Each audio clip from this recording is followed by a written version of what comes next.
Alrighty. Okay, let me share this around real quick. And then I'll get on my way.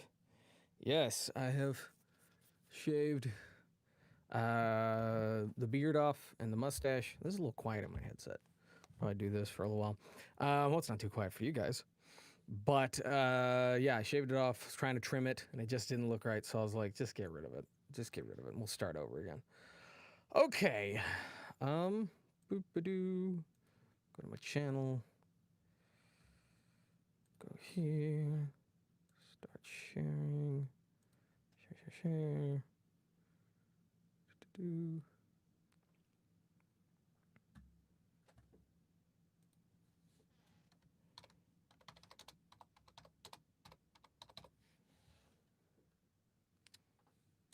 Burp. I wish I could tilt this this way. I can like rotate it or something, but I can't. I can only go up and down. So it kind of sucks a little bit. I'll bring it back down in a second.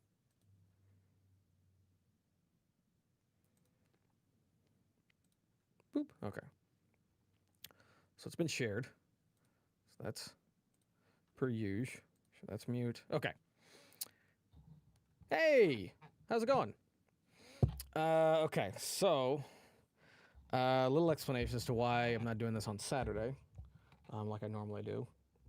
So I'll loosen. I always have to readjust this like it's a guitar, because it's always squeaking. Okay, so I didn't do this Saturday, obviously, because me and my brother went to go visit family, and I've actually have been having trouble editing videos.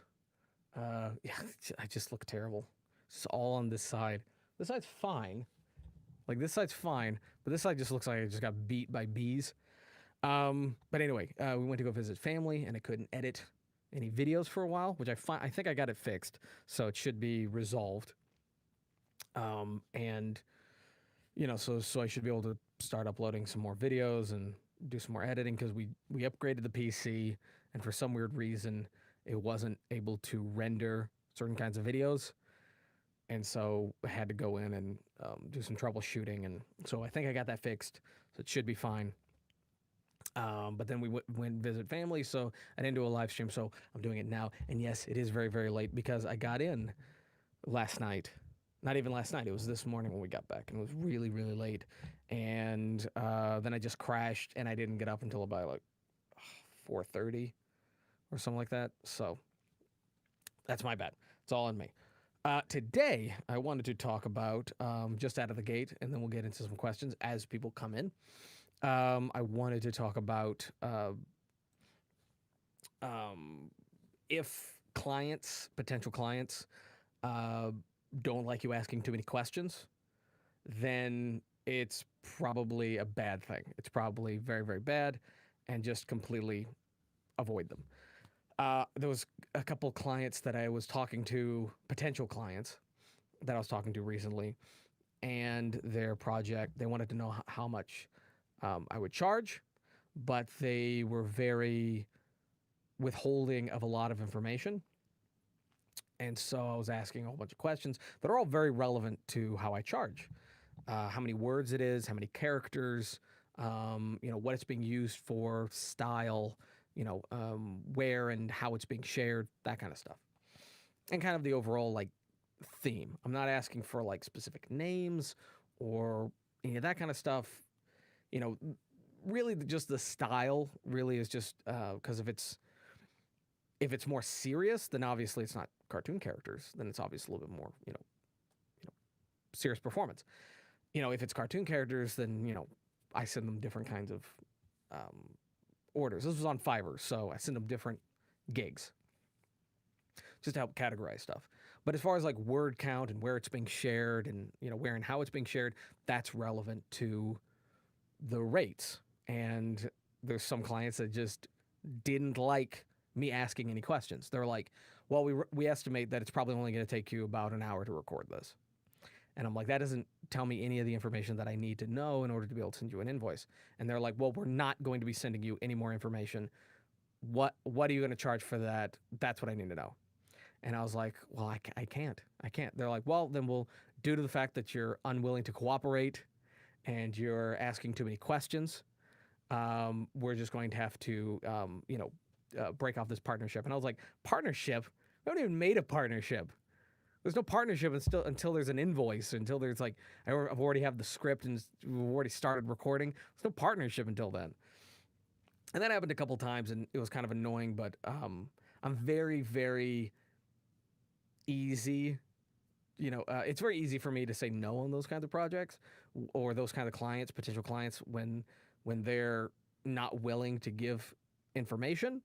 So, when a client is just, potential client is kind of very shady and very iffy and very, keeping everything close to the chest, all the information that I really need, then, I just break it off. I just immediately like ignore them. But all right. Let's see. Are there any questions? I see Corey is here. Corey Austin, from the Let's Play channel. Lots of stuff going on the Let's Play channel. Having some issues with some of the things that we're trying to record, and some games and topics that were no volume. Oh, por qué? Let me see. No volume as in no sound? That's weird.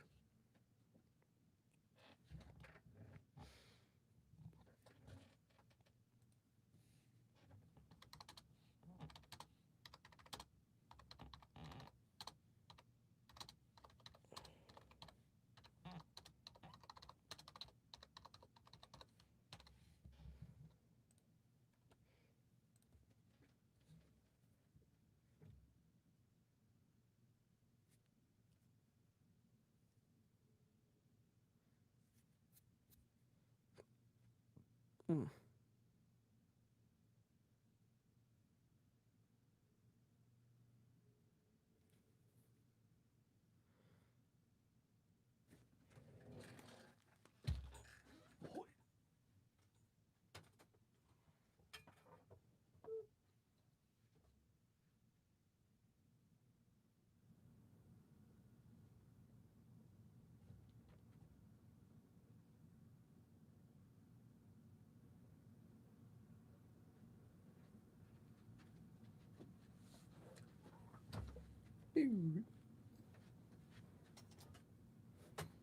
There we go. All right, let's see if that's better. It's a little loud for me, but hopefully it's louder for you in a good way.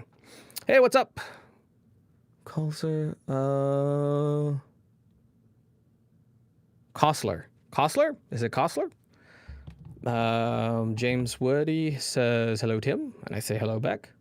I was looking up how to use compression and EQ for voiceover. Everyone says just use your ear, but how can you use your ear if you don't know what you're listening for? That's a great question. I think someone actually sent me a question like that earlier, and I responded. Okay, so I do have some videos on EQ and compression, Audacity specifically, but it does kind of like answer some of the questions involving EQ and compression in general. Okay, so these are both very different things, and when you don't always have to do either one of these. However, pretty much, so it's a general rule that you don't have to really do any of this. However, it's pretty much every single voice actor does a little bit of this. And, well, good. Much better. Awesome. Yeah. What's with the baby face? Grow it back. Grow it back today. We'll wait. It'll take a little while. I am going to let it grow back. I was just trimming it and I didn't like how it trimmed. And so I'll just start all over again. It's just easier that way. Also, I need some more headshots of my fat double, triple chin for my agent, just in case anybody wants, wants to hire me and they don't want the beard. They need to see what I look like without the beard. So I'll probably do some headshots sometime soon. Anyway, compression and EQ. So EQ, basically the general idea of EQ is to eliminate bad frequencies and boost good frequencies. So the bad frequencies would be things like outside traffic noise, be on the low end, or your vocal range, which would be in the higher end, but then also kind of cutting off the very very high end, which normally is prevalent in the S's and T's, the very sibilant sounds. So you'd be kind of rolling that off a little bit.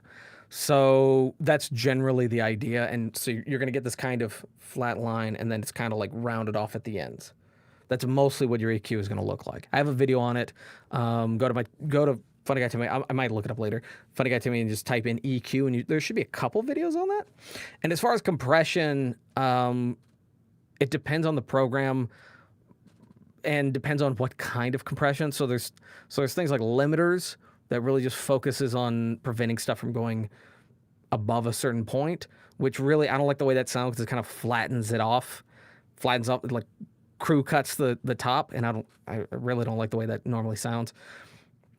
The kind of compression that I use is a little softer, where it kind of it evens out everything. But I should have a video on it. If not, then I'll do a what? Did he say race and IQ? No. No. But yeah, it's easier to show things like EQ and compression rather than to say it, because there's like specific settings, and then it goes into explaining threshold and sensitivity and which frequency numbers, and it's really really complicated. It's easier to show than tell. Message me if you don't see a video that I've done on my channel that doesn't really explain it all that well, and I'll try to help out a little bit. I can actually send you some screenshots of my settings on EQ and compression if that helps. All right. Yep, that's how it's said. Cool. Howdy all. Howdy you. Greg. Much better. Good. The face. Do a impression, please. Name the impression that you'd like me to do down below. Name the impression, and then we'll see what we can do. Because I do quite a lot. So if there's a favorite that you know that I do, leave that down below, and then I'll try to do that. Check out my YouTube channel. Oh, someone trying to I'm not gonna say peddle or market theirs. Oh, what's this? Check this guy out. What's this? Oh, hey, Rob. Rob and I just did a interview. I don't know if it's up yet, but we did an interview a little while ago, and it was lots of fun. And it was really just talking about voiceover and dubbing and in the industry in general. So, I don't know if your stuff is on your channel. I don't know if it's actually on that channel, if you have a designated channel just yet. But as far as what happened to the beard, I just didn't like the way it was turning out. I didn't like the way it looked. As I was trimming it, I was going to go visit family. I was trimming it, and it looked, I don't know, it just looked rough and just all uneven. And so I was like, I'll just trim it and then let it grow out and start all over again. That was it. Not because I needed to shave it, and I didn't really shave it. I just used a really close trimmer. That's like really really good, and yeah, it'll grow back. I'm not gonna look like this. Trust me, I don't like this any more than you guys do. Be careful. There have been some hackers on YouTube who'll ask you to check out their channel. Yeah, there's been a lot of that. If you subscribe, you'll able to high password hackers account. That's also true. But I also generally, when someone tries to message, hey, check out my channel, that's not how you get noticed. That's not how you get noticed. That's not how you get more subscribers. That's not how you get more views. It's not going to other people's channels and asking for views and subscribers. The best way is just to deliver really, really good content. That guy from Suicide King.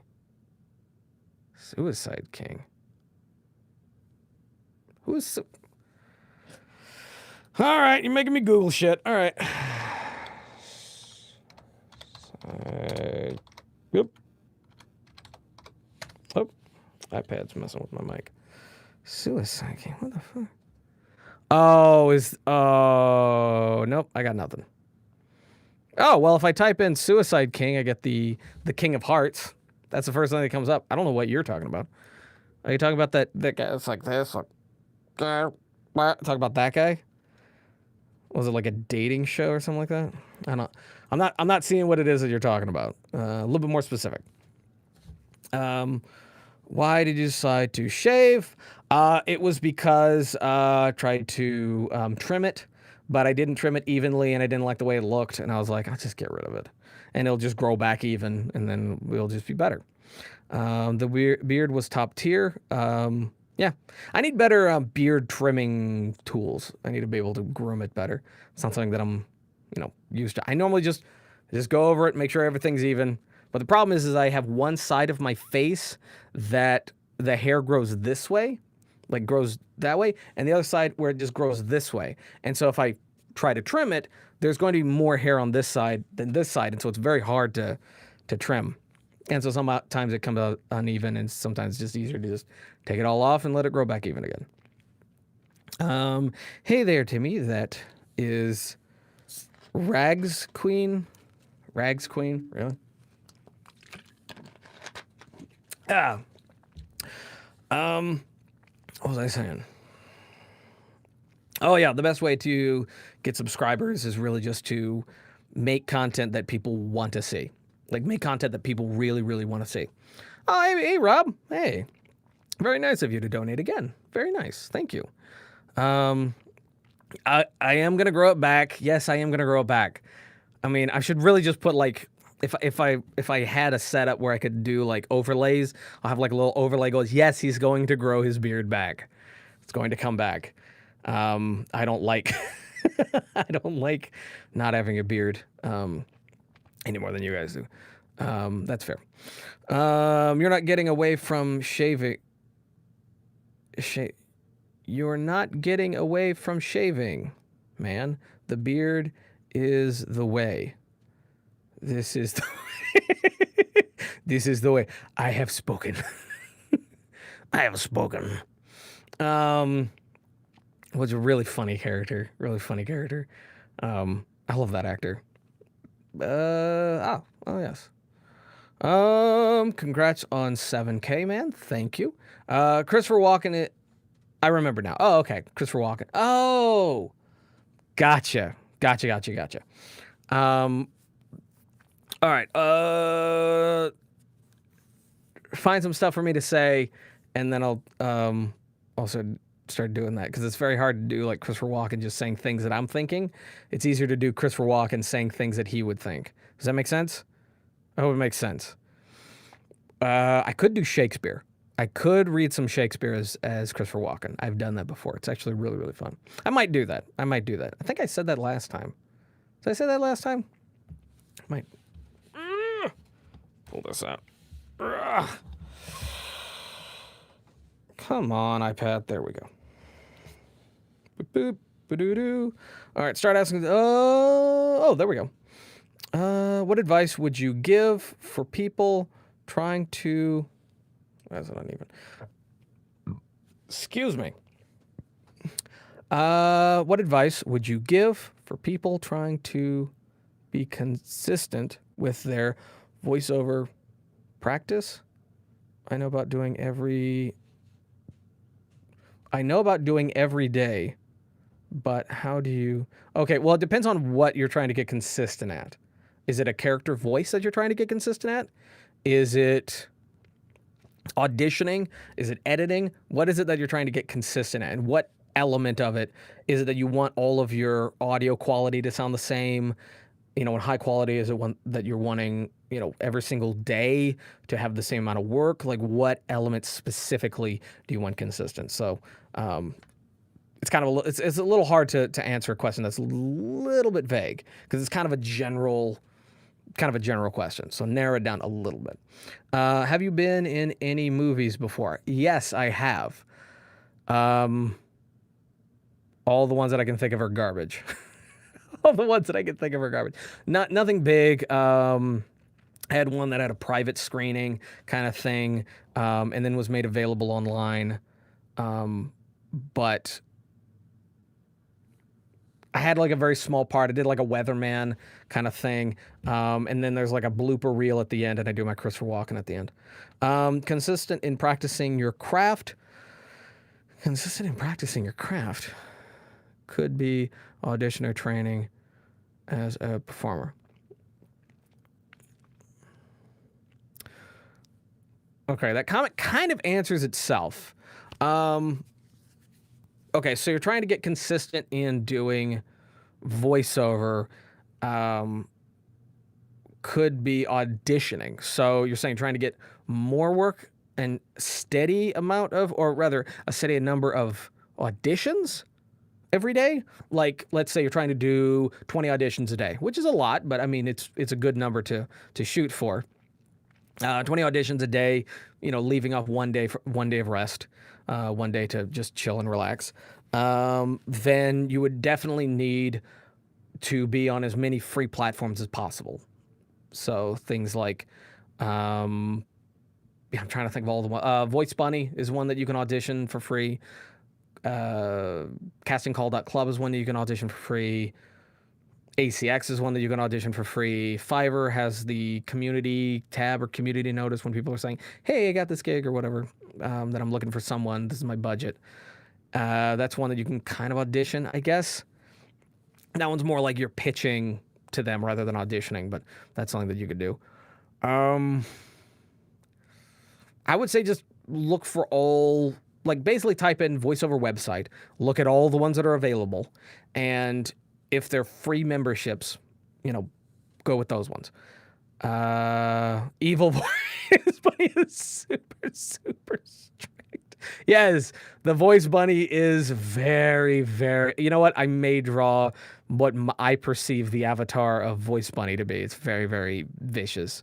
It's not a very nice, they're very, very strict.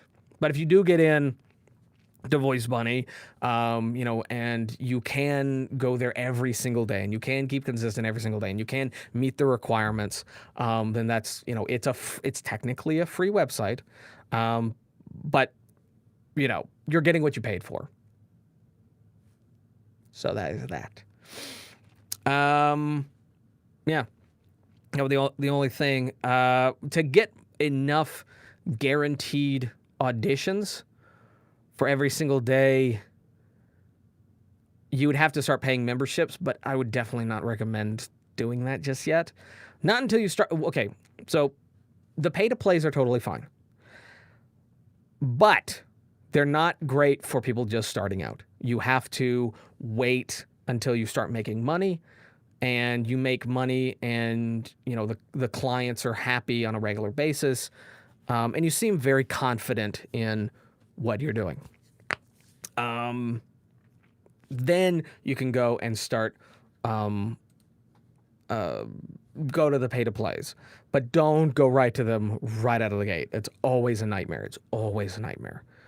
All right, let's see. I got an email. What's this email about? What's this email about? What's this email about? What's this email? Oh, hello. All right. Oh, yes, this is the thing I was talking about. I'm going to copy and paste that right in there. I'm going to copy and paste that for you. Right there, buddy. Boop. That should... I'll go ahead and pull that up, make sure that works. Okay, yeah, that works. Okay, so that's a video link for an interview that I had with Rob. Just go follow that, subscribe to his channel. Does a lot of like video, movie reviews and stuff like that, and we were talking voiceover in that video. It's a really long interview, which I'm totally fine with. But it's very interesting. He asks a lot of good questions, and I answer them as best as I can. Okay. CastingCall.club, Fiverr, Gigsdy, 5 Squid, Freelancer, Upwork, people per hour. Yes, those are actually really, really good. I've never heard of Gigsdy. That's new. I've heard of all the others, but that one's new. So yeah, those are some great examples of places you can get auditions. Now, most of those aren't really places to audition. Those are more places to post your work or haggle or negotiate. But um, you know, there's some free platforms. Where's the beard? Oh my God. Supposed to have a beard. Yes, I'm supposed to have a beard. I was visiting family. I was trying to trim it up just so I didn't look like just some hobo, because I hadn't really, been going anywhere, doing anything since the worldwide lockdown. And so I was trimming it. It came out uneven, and so I decided to just take it all off. I was looking in the mirror. I just hated looking at the way it turned out, and I just took it all off. It looks nice. What looks nice? This looks nice. Does this look nice, huh? Does this look nice, huh? Are you saying this looks nice? That's stupid. That's very stupid. That's crazy. Okay. Thanks, man, for everyone here. Tim was awesome. He did an awesome impression. And his beard blew up. Sure. Okay, let's find some Shakespeare. Let's say to be. Okay, so comment down below. So I'm gonna read as Christopher Walken, but should it be alas poor York, to be or not to be, or friends, Romans, countrymen? I'll let you decide. Yeah. Vote down below what you'd like to see me read as Christopher Walken. What character could do that? Could do the whole blowing the beard up? Oh, be a very hyperactive character. I don't know. Interesting question. Very interesting question.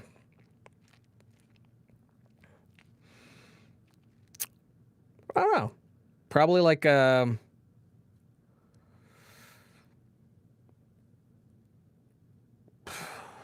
what's his name? Steve Harvey. Steve Harvey, I guess. No, not Steve Harvey. Well, Donald Duck's pretty good. It's Steve Martin. Sorry, Steve Martin. Because he's like very hyperactive. I guess that would be it. I guess that'd be a good one. So, yeah. Okay, let's see. But yeah, okay. So, consistency in audition, that would be the suggestion. Consistency in training? That one's complicated because there's really two ways of learning voiceover. There is taking a class, consistent coaching, and just doing, I guess. I guess that would be the other thing. So I'm not a big fan of the classes. I'm not a big fan of voiceover classes because there are too many of them. I think that the market is oversaturated when it comes to voiceover classes. The market is oversaturated with people that are really going to just teach you the basics, and you're not really going to get too much of learning experience from it. There are some great classes that are taught by leading industry voice actors, guys who've been working in Hollywood doing character work for a very, very long time. I would say those guys are the ones to focus on rather than, the guys who just, teach and don't actually do. So I would say practice would be your training, or just doing it every single day. Auditioning every single day is actually going to give you a lot of experience, even if you don't actually get all the gigs. All right, so we got 1 for friends, Roman, countrymen, 2 for to be or not to be. What do most coaching sessions cover? Most coaching sessions cover the absolute basics. Even the video courses that are online cover literally just the basics, as far as like what is voiceover and how to use a microphone and how to set up your space, all that kind of stuff. A lot of them don't go over actual acting, and there's a reason, especially if it's going to be online. Because as far as like voiceover acting, it's the same as physically acting. And that's a better thing to do, is just take an acting class, a designated acting class. And I guess more than a designated acting class would be more of an improv class. So if you really, really want to be good and you want to spend money on something, it should be acting and improv.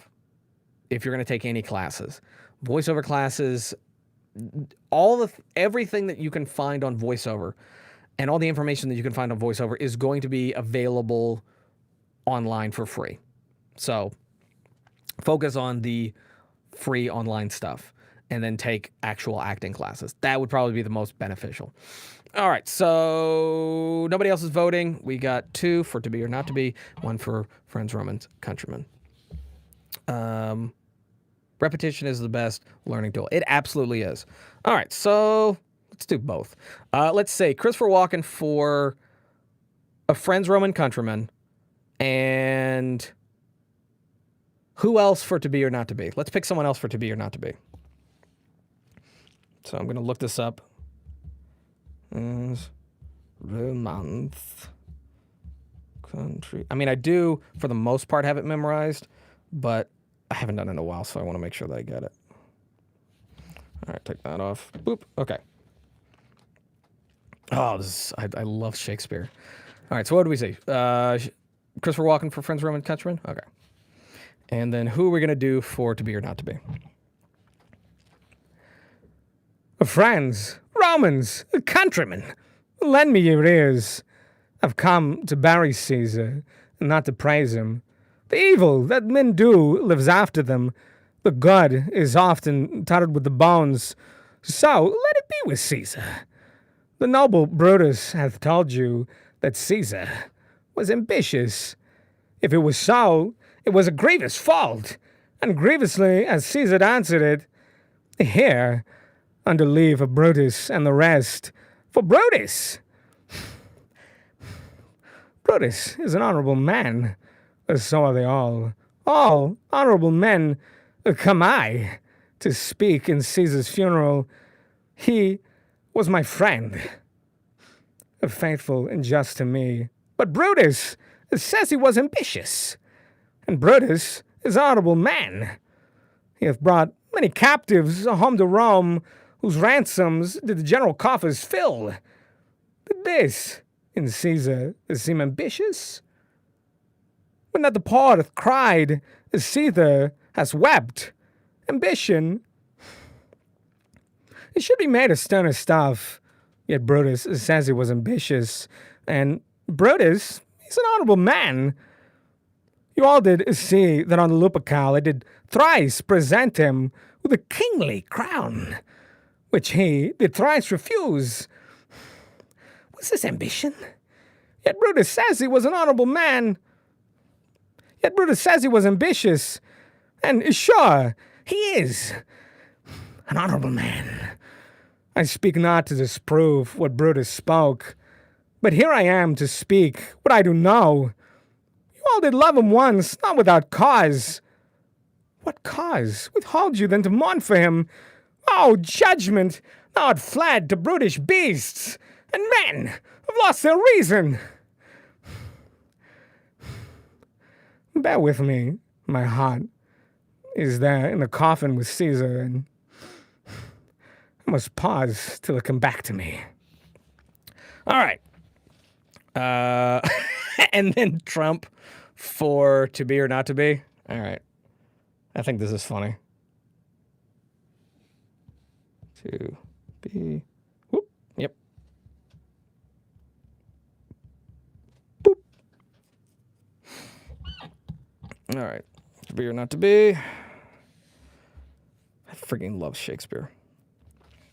I got some water for this one.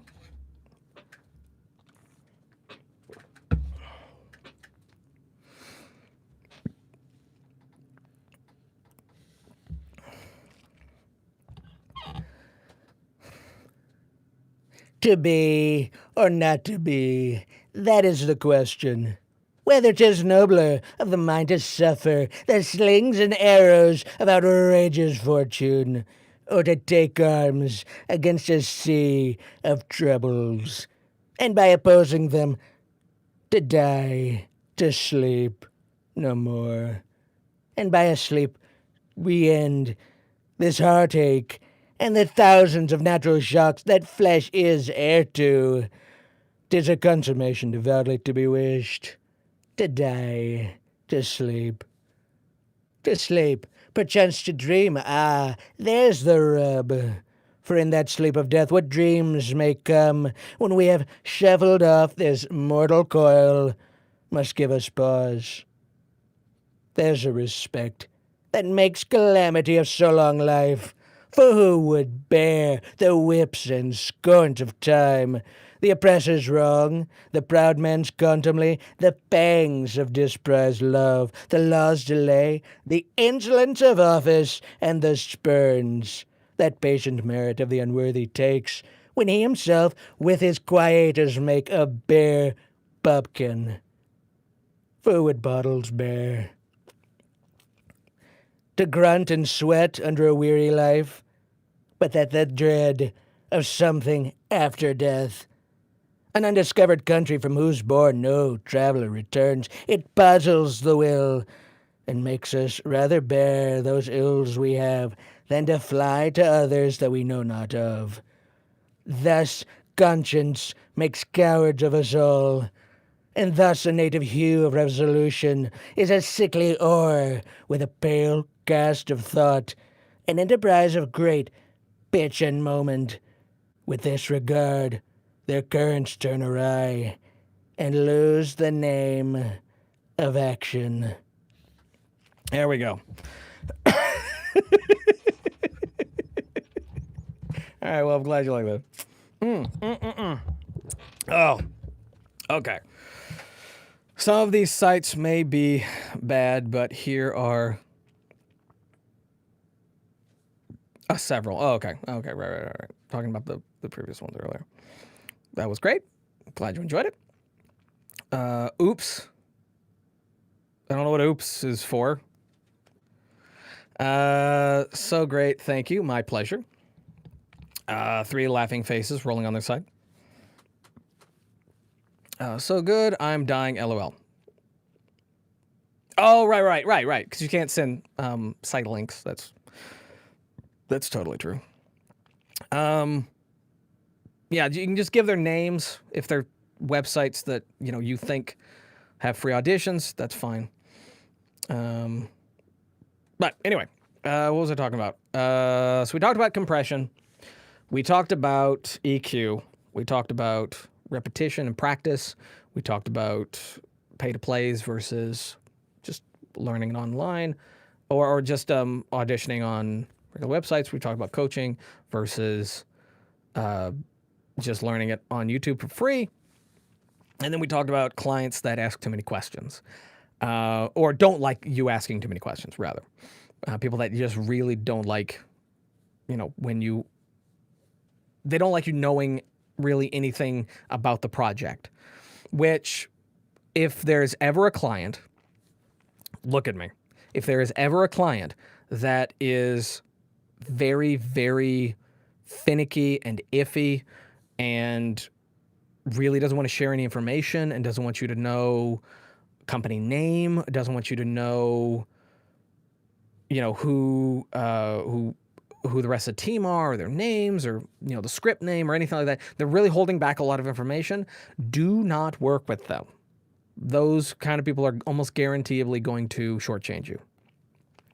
One of the reasons, and this is from what I've experienced most of the time, the reason that they withhold a lot of information is because they don't want you to know that it's going to TV, or that it's going to be part of a product, or that they're selling it and making money directly off of it. And that obviously would reflect your quote. You obviously would be charging more if you knew, let's say, someone wanted me, they're doing a Twitch stream and they wanted Donald Trump quotes. And they just randomly throw them in as just like trolling or just really funny little bits to throw in there. I would obviously not charge for commercial and stuff like that. If someone is putting it in an app that is free, not charging commercial for stuff like that. If someone is putting it in a toy, like a doll that they squeeze and they're selling the toy for like $25 or whatever, then obviously I would charge for that. And a lot of the time, that's why they don't like you asking questions for stuff like that. It's because they want to be able to use it and make as much money off of it. And the more you know, the more you'll charge. And they know that because they've dealt with other voice actors. So very easily say no. Trust me, it's better for you that way. All right. What other questions do we have? Any other impressions? Maybe. Let's see a lot on here. Ugh. All right. Well, someone was unhappy. So there's a thumbs down somewhere. Was it the Shakespeare? Was it the was it the beard? It was probably the no beard. I mean, let's be honest. If there's anything that's going to be upsetting people, it's going to be no beard. It's going to be no beard. There was something that happened in the news recently. Not politics, nothing like that. God, I do not want to talk about that kind of stuff. But it actually had to do with voice actors, and I can't remember what it was. I don't remember what it was, but it was something that was slightly relevant. But it was probably no beard. Hashtag no beard. Hashtag not my bearded. Hashtag not my Tim. Hashtag not my funny guy Tim. Hashtag no beard. Something like that. No beard the pirate. No beard the pirate. So okay, so there's actually a character that I do. I don't know why this just reminded me, but there's a character that I do for a kids show, who's like a first mate, pirate first mate, and really he looks very much like me with that with the clean shaven, and I guess he would be the no beard the pirate. Drop them.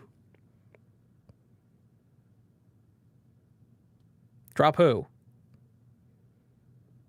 Drop them. Drop who?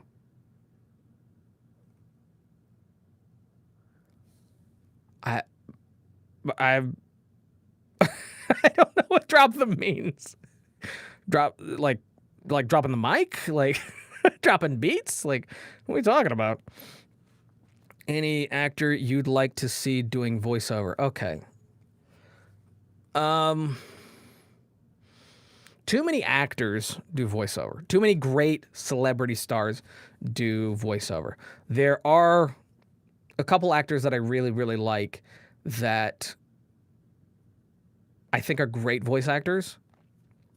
And, but the thing is a lot of the ones that I think are really, really good, a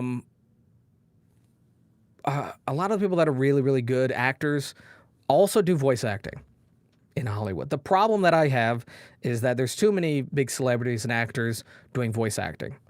And so anytime there's like Pixar or anything like that, 90% of the cast is filled with just actors and not voice actors.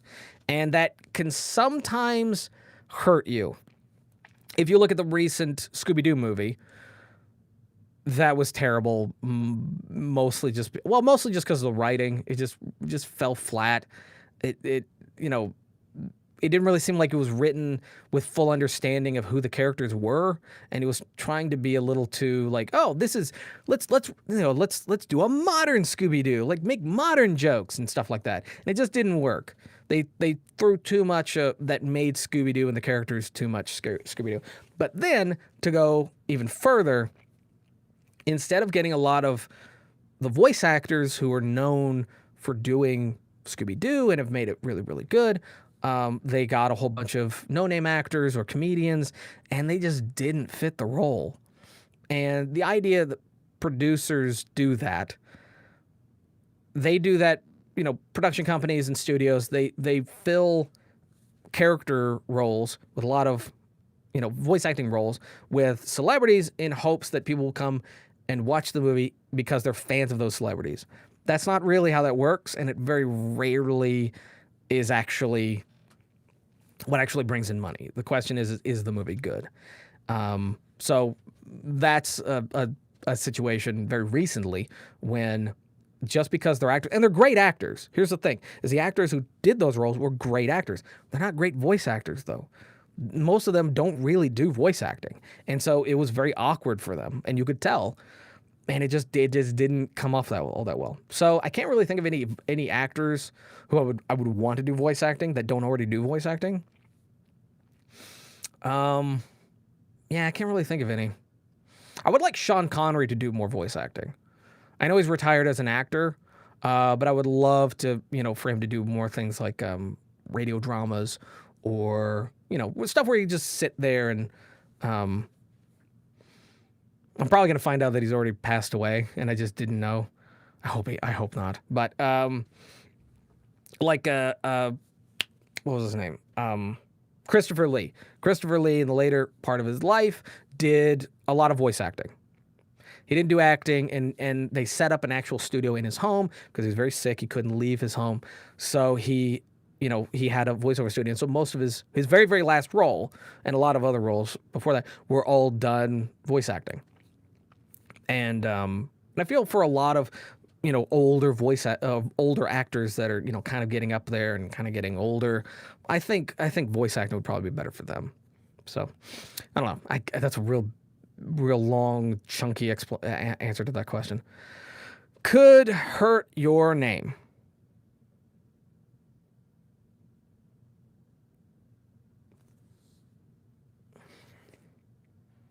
I don't know what. Is that part of the drop them thing? Is that part of the drop them? Maybe. Have you ever won any award for VO?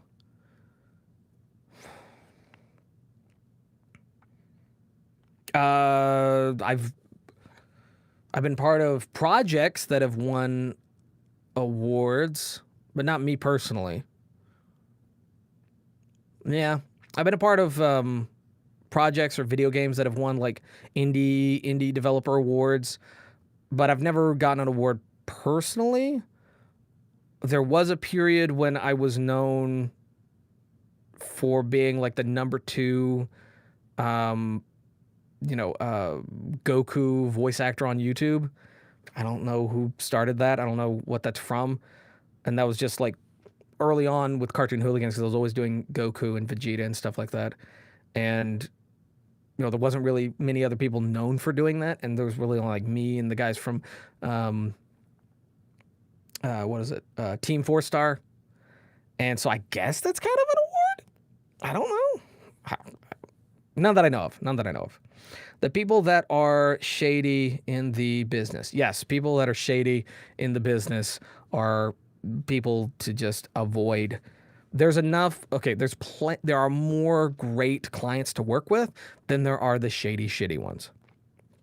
So, if you have a potential client or a client that's just kind of haggling or making too many demands or being way too difficult, don't worry about it. Drop them.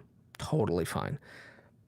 A really good client, a really good, someone to work with for a good ways into your career is going to be someone that's going to be okay with you going up on your price, as long as it's within reason. Like don't just throw 1,000 on there. They're going to be people that are going to be okay with, you asking a lot of questions and needing more information, and they're going to be okay with a back and forth communication just in general. Like, for example, doing Cartoon Hooligans, pretty much every year I go up on my rates. I fluctuate and change my rates, and I try to keep them, heads up. Hey, by this time, my rates are going to be this, and they've always been fine with it. They've never really had a problem with it, and quite regularly they tip me if it's through Fiverr. They tip me, every now and then, which is really really nice. So I always make a little bit extra, and that's because I've built a good relationship with them, and they're totally fine with me asking questions. I'm totally fine with the project that they've sent me. It's a really good back and forth, and that's the kind of.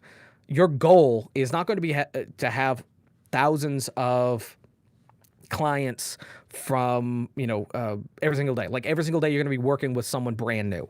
That's not going to be your goal. Your goal is not going to be to every single day working with someone brand new. Your goal is to build a portfolio of clients that will come to you on a regular basis.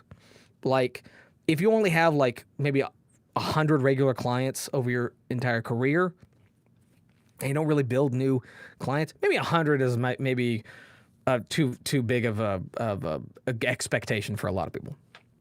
Let's say 20 regular clients that come to you on a regular basis, that you're always getting work from. That's more of what you're going to be looking for. A lot of big name character voice actors have studios that they work with on a regular basis. They're always on call.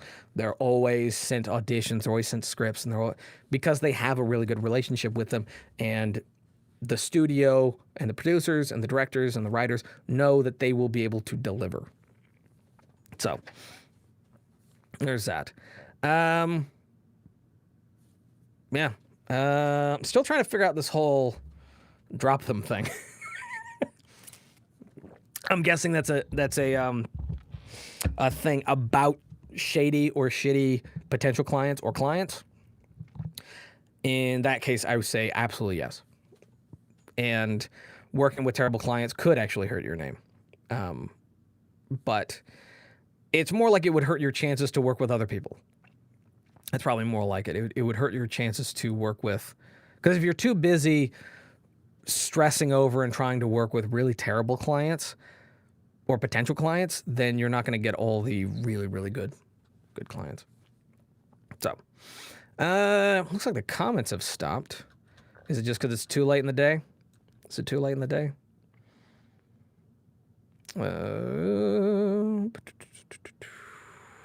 Trying to find something.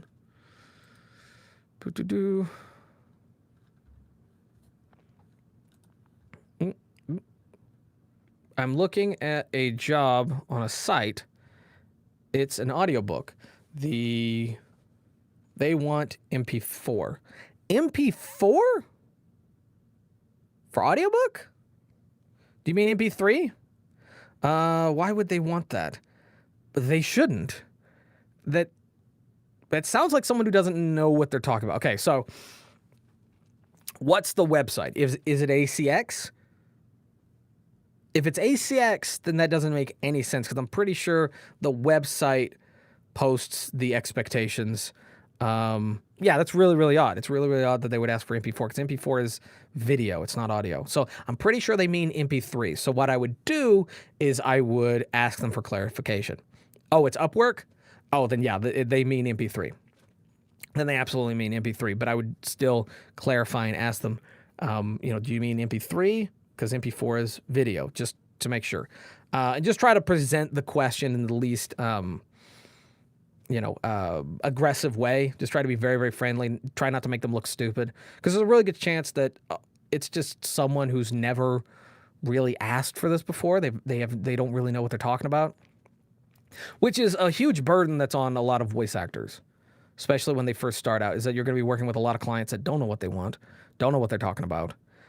When I ask a lot of them, is like, so do you need it in MP3 or WAV, which are the two most common? Actually, there was a guy who just came in here who was, I was recording, he came to my studio to record voiceover. And I did all the mixing and the editing and stuff like that, and the recording, and I sent him the files through email and all that kind of stuff. And I was asking him if he wanted it in WAV, if he wanted it in MP3, or if he wanted it in, another format, and if 48 kilohertz, at 24-bit was good. He had no idea. He's not a sound guy. He's not an audio. He's an actor. That's it. He's like, my editor does all this. And I was like, I'm going to send you 48 at 24. That's pretty much common. And I'm going to send you a WAV and an MP3. You should be good.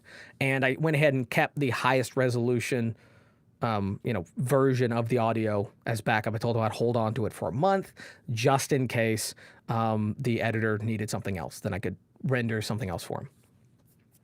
But you're going to get a lot of that. You're going to get a lot of clients that have no idea what they want, no idea what they need. They don't know if they need compression. They don't know if they need EQ. They don't know if, they need noise cleanup. They don't know, if they want multiple takes, especially if you're working on things like Upwork and Fiverr and Gig Squid or whatever. When there's no in between, there's no manager, there's no agent, there's no agency. It's just you and the client. That's why to go back to the previous question about EQ and compression, you're going to be doing a little bit of that, especially when you first start out. almost all of your work is going to be through people who have no idea what they need. And so when I first started out, I didn't do any EQ and compression. I was like, they can do that on their end. That's their thing. And I was also told by a lot of bigger voice actors that no, don't do any EQ and compression. But then I found out that a lot of the people that are coming to me that were needing character work were just taking my audio and putting it right in the video, not changing anything, not adding anything, not editing it at all. And they didn't know which were the best takes, all this kind of stuff. And the performances looked and sounded terrible, even though I had better takes and I had better performances on file. And they didn't do any mixing and matching, so I would often have the examples of my voiceover and my projects that I had worked on that I had were no good. So I realized that I had to do a lot more just to help them out because it would eventually help me out. And so I ended up doing a lot more compression and EQ and cleanup on every single project that I release, unless the client says otherwise. So if the client says, as is, raw, don't edit it, don't change it, none of that, unless they say that, you're going to have to do a little bit of compression and EQ. And yeah. So again, that's a really, really long answer to that question. All right. What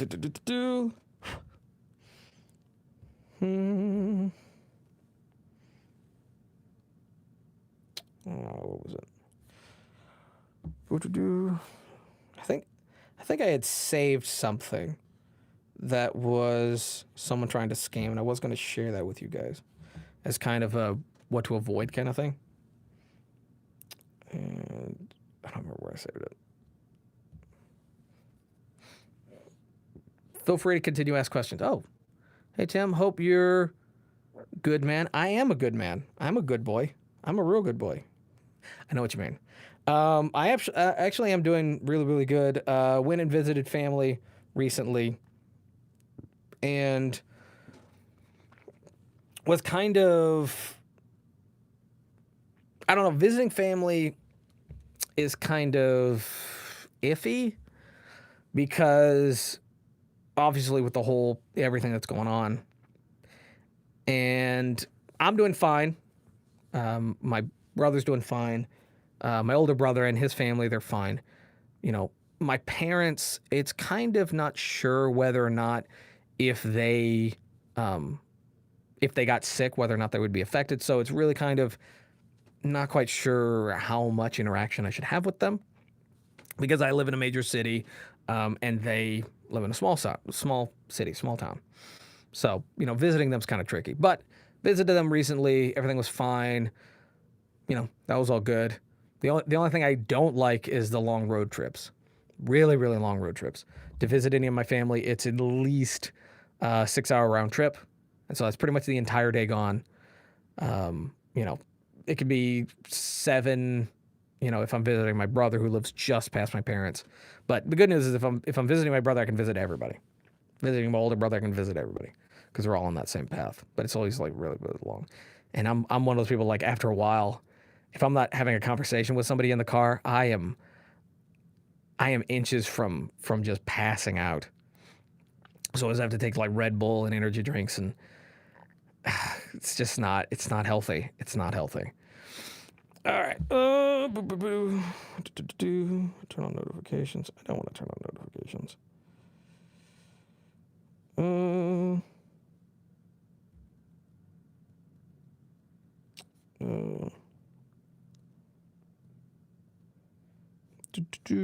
That's not the guy. I was trying to find the scam artist. I cannot find the scam artist. Was it really? I think it was that far back. Okay. Oh, so here was the one where it was so I only asked them 2 questions. So my 2 questions that I asked them, because they wanted to know what my budget was and they weren't giving any information. So my 2 questions were, how many words is it? And, where is it being posted? And literally their next question or their next statement, their next thing is like, sorry, it's too many questions. We will find another person. Thanks. No punctuation, nothing like that. And so my response, every time someone's like, "Hey, we're just gonna go to somebody else. Clearly, you're not the right guy," or anything like that, my response is always very, very respectful. It's always like this. Okay, that's totally fine. I only technically asked 4 questions in total, but that's totally fine. Questions are just how I invoice and make custom orders. Hope you find the perfect person for your project within your budget. I also wish you all the best in health and safety for you and your family and your loved ones and all those involved in the project. Wish you all the best. Cheers. That's how I pretty much end every interaction, even if it's incredibly aggressive and incredibly toxic or sour. I try to even end it being the better man. It's rough sometimes, but you know. It's strange talking to people that are more fearful than you are. I'm not too worried about it. Yeah, I'm not too worried about it either. As far as the overall virus, I mean, it's less than 1%. Yeah, it was like less than 0.5% or whatever, as far as like the infection and all this kind of stuff. But that's not the point of this whole thing. That's not the. Hey, Simply Courtney. Hey, what's up, dude? I mean, you've been dancing like crazy. You've been dancing on all your videos. Good to see you. I'm not too worried about the virus, but I do. There's lots of people in my family and very, very close friends that are immunity compromised, and that's really the only thing. They're also up there in years. So even though I personally, I'm not scared, I'm not paranoid, I'm not locking the door, I don't like try to avoid people at all cost. But for friends and family that are in that questionable zone that I don't have enough information on, for their benefit, I am, trying to be safe. It doesn't mean that I'm like going in like a hazmat suit and spraying everybody and everything down. I'm not doing that. I got to jet, Tim, before I go. What's your dream voiceover gig right now? Okay, so my dream voiceover gig, and it's one that I'm trying really, really hard to get. It's not any particular thing. I am not a huge fan of trying to get specific roles. I'm not looking to kick anyone else out of their current position in a project. However, there are a few roles that I really, really do want at some point in the future that I've gotten to do with Cartoon Hooligans, but there's a part of me that knows that it's not official, so it doesn't technically count, and that is The Thing from the Fantastic Four and Wolverine. Those are 2 characters that I really, really, really like. They're very deep, they're very intense, personal, smart, well-written characters. There's a lot there. They're also both tough guys with, sensitive sides. And they're also the kinds of roles that I would never, ever get if I was auditioning for the role in person. But doing the voices, is relatively, it's much easier for me to do the voices than it is for me to personify them physically. As far as like right now, voicing an anime, just any anime. Not as an abridge, not as, not as a fan work, fan dub, but an official project. That is something that I've been dying to do. I've done a lot of different kinds of projects, but I haven't done any official animes. I've done commercials, I've done video games, I've done cartoons, I've done, all kinds of stuff. I've done, action comics or motion comics. I've done film, fan projects, all kinds of stuff, but I've done no animes. And it's just something that I want to just check off a box, really. That's really what it is. So there's that. Yeah. That's really what's on my list right now. So hope you saw the response. If not, you can just come back and watch the video later on. Okay, currently I'm working on improving my writing skills and then getting into audio down the road. Okay. What part of writing? What part of writing specifically? Are we talking screenplays? Are we talking, you know, I guess it'd be more like essay writing? Are we talking paragraph, article writing, blogging? Are we talking novels? What are we talking? It's there's a little bit option. You have some options. I personally got into screenplay writing a while back, years ago, when I was taking the bus heading to my day job, which thank God I don't do that anymore. I did actually kind of enjoy the bus rides. I wouldn't now, obviously nowadays it would just be a nightmare, but it was a time that I got to just sit there and be in my head and just let my thoughts go and put them down on paper. And so I started writing with a program called Celtics, which is very easy to use screenplay app, which is also web-based. So anything you write on the app gets saved to your account and then goes to the computer. So you can write it on the computer and continue it on your phone or vice versa, all that kind of stuff. And so I'd gotten into writing that way, which most of that was probably because I had read so many terrible scripts and I kept saying to myself, man, I could do better than this. And I was like, well, it's time to put my money where my mouth is. And so then I went ahead and tried to write better scripts. And it didn't at first, but after the first 2 years of consistently writing, I actually did get better, which actually helped me write demos. So now I'm really, really good at writing character demos, writing dialogue for character demos for both myself and other people. So that helped with that. I also wrote a whole bunch of episodes for series that I'm trying to get off the ground, as well as writing for other people, for other projects and stuff like that. Writing isn't my number one thing, but I would say that I'm more of a writer than I am a director, producer, or an editor. I would definitely put writing above that. I'm getting into sales, promotional email, paragraphs, short stories. Short stories are great to make money and introduce me into the variety of creators. Definitely lean hard on the short stories. It's funny that there aren't more people who do writing because writing is it's so therapeutic. It's so therapeutic. It's so great we're all alone in our heads. We all have moments when we're just alone in our heads and we're just brainstorming, or, we've all watched a movie and go, oh, I could have did that better. Or, hey, wouldn't it be cool if this, all this kind of stuff. We've all had those moments. A lot of people are very, very creative, even if they don't know how to put it out and show it.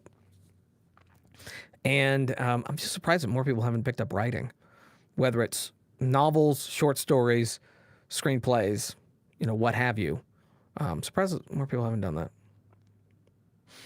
Anyway, let's see. I don't know how many people are still here. I've gotten quite a few people that stop by and ask questions. All right, so it's been over an hour, and that's normally my thing, is once it hits an hour, then I start kind of like wrapping it up. So it's been like 8 minutes over an hour. But I'm totally fine answering more questions if you have any. Let's see. You know what? I'm going to look through see if I can find something, because answering that question of if I've been in any films. Trying to remember. I can't remember what it's called. Okay, so there are some terrible, terrible projects that I've been involved in. I'm trying to remember what they are.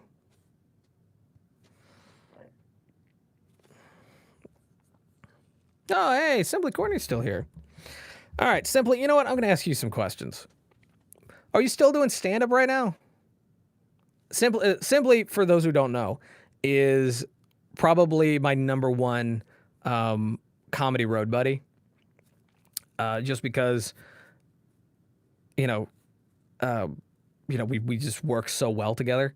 He yes and no. Okay. Okay. Because there's been so many guys who I know who do comedy that, were taking a break from it and then all of a sudden started doing comedy again, and I don't know how you do comedy. Like I don't know performing online. How have you been performing online? I still don't get that. I actually got a couple notices to do what was it? Zoom comedy where they have like a comedy get together and it's all on Zoom. And I turned those down because I didn't know what they were asking. Are you asking for stand up? Are you asking to just hang out and chat? Like what's the thing? And it really, really was kind of weird. So there was also some comedians that I know who the venue was just sitting everybody 6 feet apart. And I was like, how do you do that? It's a mostly empty room. It's a mostly empty space. And I've already... So it is Zoom shows. How do you do that? What is that? That blows my mind. Oh my God. I have no idea. Like, is that good? Is that bad? Also Twitch. Okay. Do you actually get to hear the people and feed off of them? StreamYard. Oh my God. Yeah, okay, okay, unless there's feedback from the people, I don't know how you'd be able to do that. I don't know how you'd be able to do that. Because, I mean, like, okay, so comedy, for those who don't know, those out there watching, comedy, you need the feedback. You need that reaction. You need that energy coming back at you. So unless there's feedback coming back, unless there's like a live feed, I don't know how that would work. I don't know how that would happen. If they allow the audience to have their mics on. If there's any kind of delay or lag, dude, I don't, oh my God. All right, I'm going to private message you later. I want to know more about this. But like, see, I was thinking about that when people were presenting me the idea and they were like, hey, we'll pay you to do some stuff. And I was like, I don't even know what that means. What does that mean? And I turned it down because I was just, I don't know, I was terrified by the idea, just the concept. And I was like, I've already done really, really bad shows where I didn't get any energy. And so to have that kind of thing would just be, as I get better at writing, it will help me to see bad scripts. So it will help me avoid terrible projects. Not really, because there are I've been given some really bad scripts, some scripts that were written terribly, that were just not structured very well. They didn't have the right format, but they were still fun. And there's still projects that I'm like, yeah, I enjoyed doing that. So I wouldn't really say just because the script is poorly written or just because it's kind of iffy that it should be avoided. But I don't know. That's kind of a tricky one. I would have to actually see the kind of scripts you're talking about, the terrible, terrible scripts. I've read some terrible scripts. I've actually read some terrible scripts that were written perfect format. And it wasn't until I got, a good ways into the script that I realized that it was just, the story was terrible and the dialogue was terrible. So, okay. Plus interruption if the mics are on. That sounds terrible. Yeah, it does sound terrible. I've been offered a few in-person shows, but I'm staying away for now. Okay. Interested to see, well, you know what? I'll just private message you. I don't want to go into too much personal detail of your life. Okay, good advice on that. Yeah. Yeah, just because it's poorly written doesn't mean it's going to be a bad project, doesn't mean you're not going to have fun. Sometimes a script is written by someone who doesn't have spell check on whatever app they were using or whatever program they were using, or sometimes they maybe English isn't their first language, or sometimes, they were kind of rushed to write it. But I've worked with a lot of people that had iffy scripts that have had errors, punctuation problems, spelling errors, and all that kind of stuff. Or they've had some dialogue that just kind of feels chunky. Sometimes, not all the times, sometimes, because there are some writers out there that are very, very particular that what they wrote is law, it's the gospel, and you cannot stray from it, even if it's terrible. But there's some people that I'm like, hey, there's some errors, there's some problems, and, I rewrote it a little bit. And what I'll do is before I start recording anything, I will go through it and I will edit it and I will, see if there's any errors, and I will let them know I found some problems, in it, and I did some changes and some spell check and some formatting and stuff like that. And then I will send them what I changed, just to let them know that this is what they meant. Because sometimes if the spelling is all kind of cattywampus, that it's hard to actually know what the intent is, like the actual intent in the script is. So I send it to them. So, and then they go, yeah, that works. That's totally fine. You can go ahead and record that. And then I just record what I changed and what I edited. So just because it's a bad script doesn't mean it's not going to be worth your time. That's the shorthand. That's the short version of that. That sounds like a better approach than just reject. Yeah, it is. Because we can't always be looking for perfect projects. We can't always be looking for perfection, because, really, you're never going to find perfection. Even Cartoon Hooligans, every now and then they send me stuff that just doesn't quite make sense and doesn't look like it's going to be funny, or it'll have all kinds of errors and, it's just not the right format. Every now and then that happens, but I trust them and I know, and I'm like, maybe it's all about timing and delivery, and I can't visualize it because a lot of times I'll just get the script. I won't actually get the production notes. So, don't just reject it because it looks like it's all kind of goofy and cattywampus. How long did it take you to become top-rated seller on Fiverr after meeting the requirements? Well, first of all, there are listed requirements, and then apparently, from what I've heard from everybody, there are secret requirements. And I don't know what all those secret requirements are. And that really is, that's something that I'm not a huge fan of. That's something that I don't like. I don't like the idea that there are things that the company or the website or the people curating it expect of you that they're not telling you. And apparently there are a few of those. So I had met the requirements for a very long time, and I had been,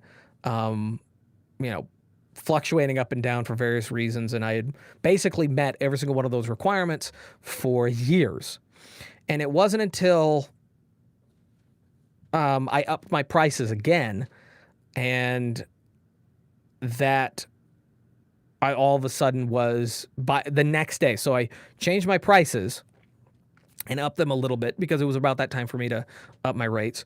And literally the next day I was top rated seller. And from what I've heard from some people, that is one of the secret requirements, is that you have to be within a certain price range. And I don't know what that means. I don't know what that means. I don't know. I don't like the shadiness. I don't like secrets. I don't like stuff being in the dark. I don't like shadiness. I like transparency on all the websites that I use. And so the best thing that I can say is find the top rated sellers that you think you have the most in common with as far as what you're offering. Look at their prices, look at the things that they're offering, and look at the quality of their marketing material, and try to,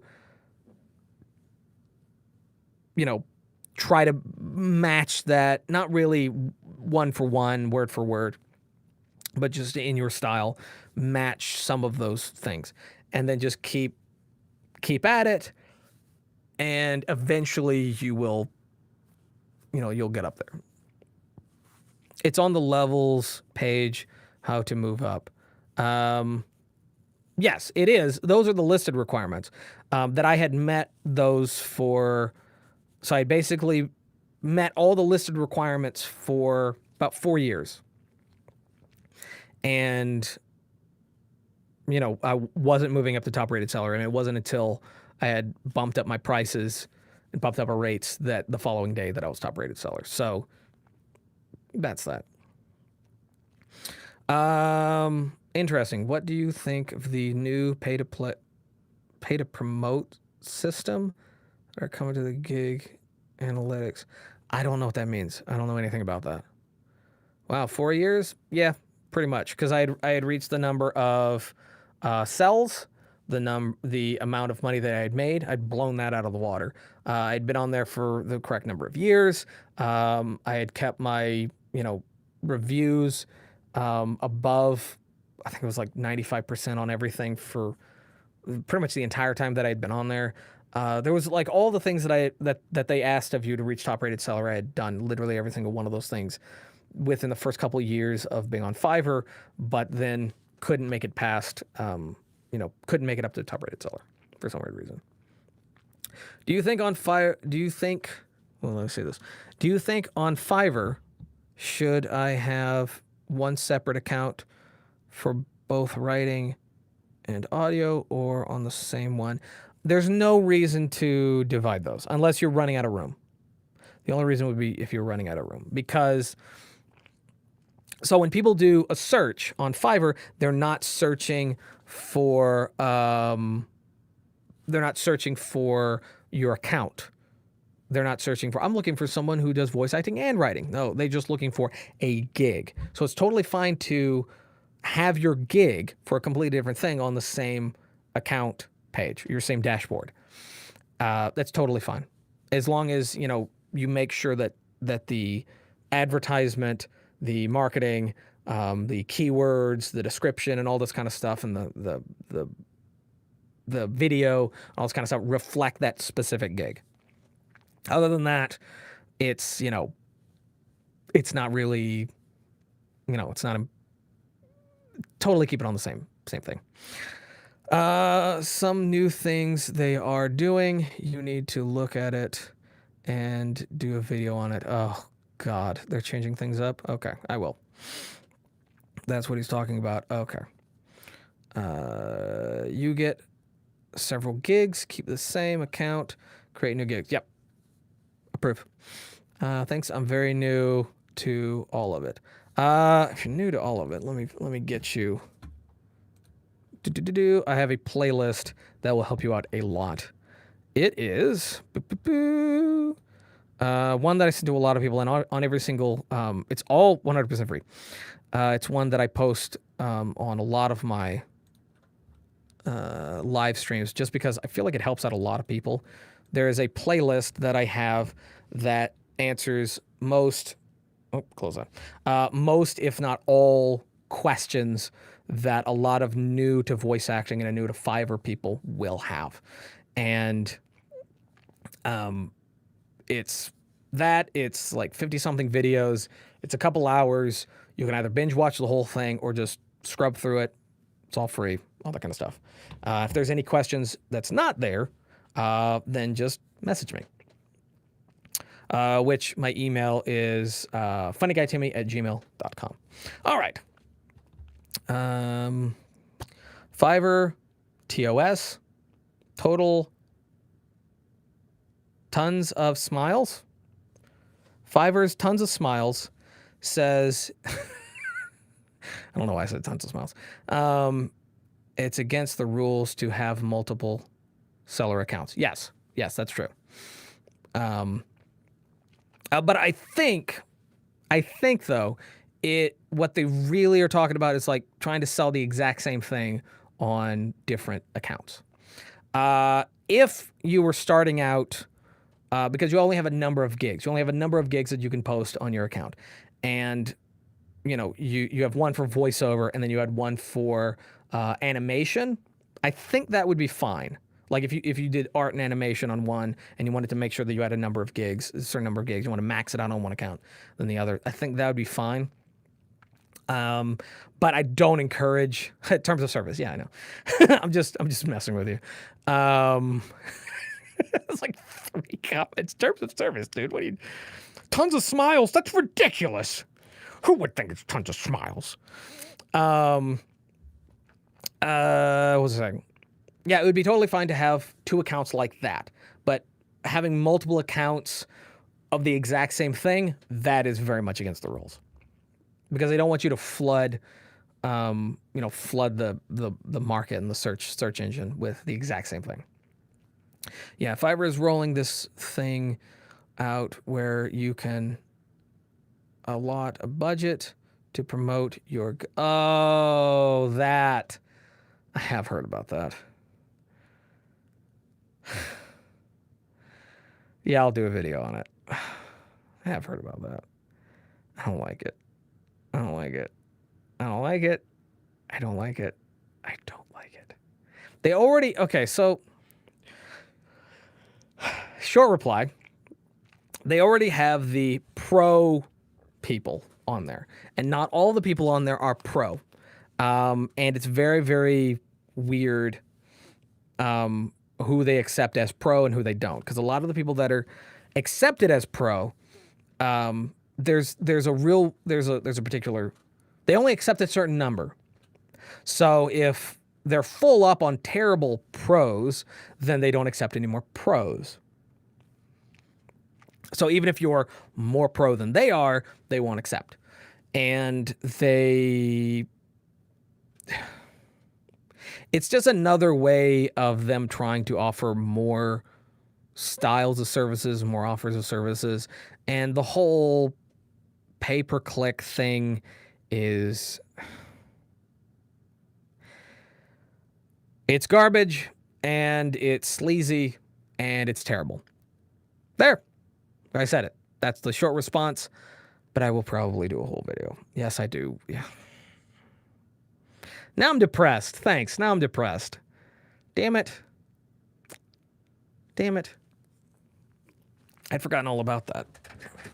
But yeah, it's very much like the Facebook thing where it's like you pay for more clicks and pay for more attention and all this kind of stuff, which, I mean, that shouldn't be how it's designed. They have a search engine. I mean, they're already throwing a wrench into, the whole thing with the whole different tiers. Because the different tiers don't necessarily mean the person is more professional. The person is, better at the service they're providing. A lot of the times it does mean that, because a lot of clients, if the person is genuinely better, they will go to that one more. And so that person will get more reviews and make more money and get, more notice, and they will move up the ladder faster. But that doesn't necessarily mean that. A lot of the time it just means that they are better at the marketing and the keywords. And so people find them more. So, yeah. They really shouldn't. Category is, and pay to play, make more money to please the shareholders.